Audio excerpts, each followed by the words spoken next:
What is going on, ladies and gentlemen? Welcome back to the channel. My name is Paul. This is the Leeds Therapy. Thank you as ever for stopping by. I really do appreciate it. Before we get into the video, if you could hit the subscribe button for me, please. If you could like the video, if you could turn the notifications on, if you could share it for me as well. And if you've got any comments, please feel free. Leave them in the comment section down below. Now, let's see.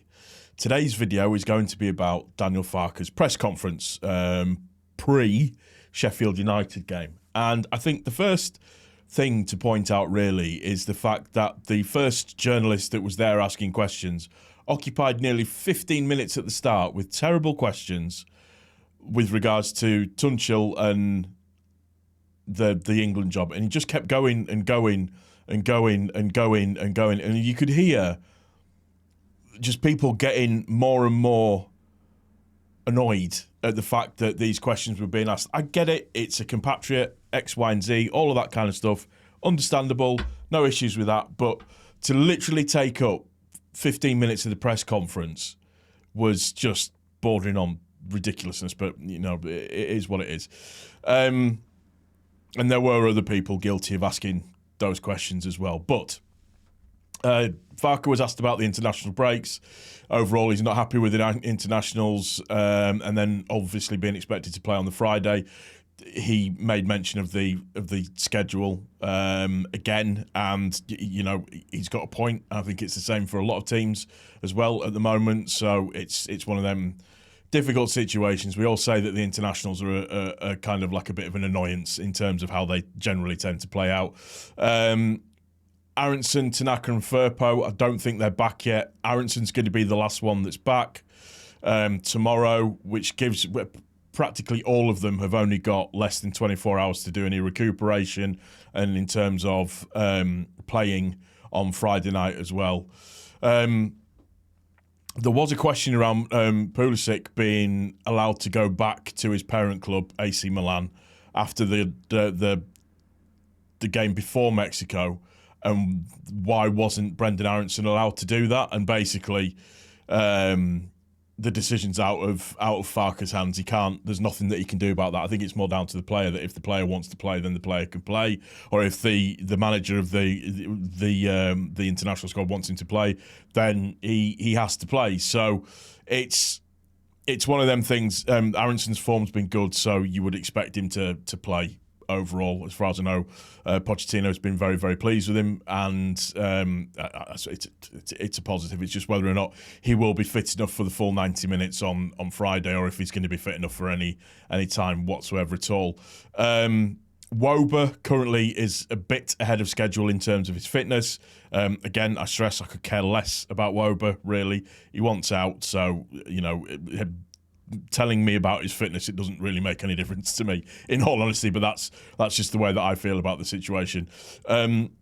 Positive news, both Solomon and James, they've been in training since last week.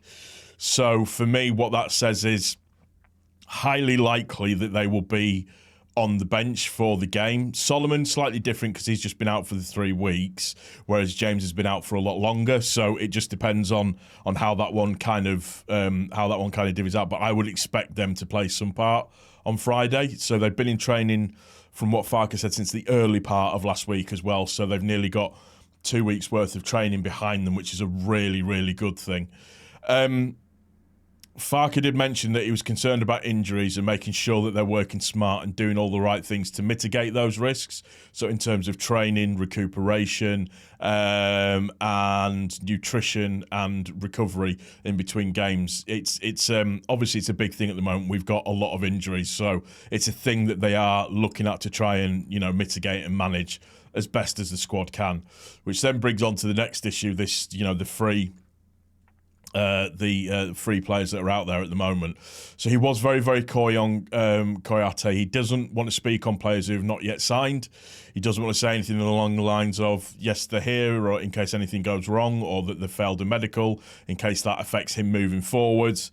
He also did give a bit of a mention to say that there have been some quote-unquote guests at Thorpe Arch this week that they have been taking a look at. I think Farke doesn't like doing freebies, but at the moment we're in a bit of a situation where kind of needs must. He said that if a decision is to be made, it will be done quickly.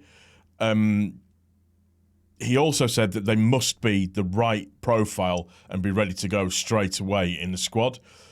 That this isn't just about filling numbers and getting more bodies into the squad. It's about a player coming in that ticks all of the boxes. So fitness, positionally, and from a point of view of the club itself and what they're actually looking for, and making sure from a financial aspect that they're doing the right things as well.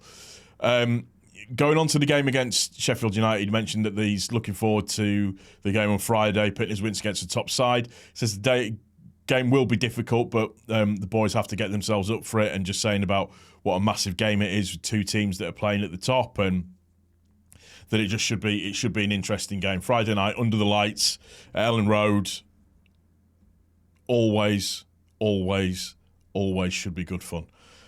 Really, really quick video, just a quick kind of brief synopsis of the news / England manager's press conference. It was highly annoying, but there you go. That's going to do it for this one. If you've got any comments that you want to make, please feel free to leave them in the comment section down below. If you haven't done so already, subscribe, like the video, like I said, share the video, notifications on, all of that kind of stuff.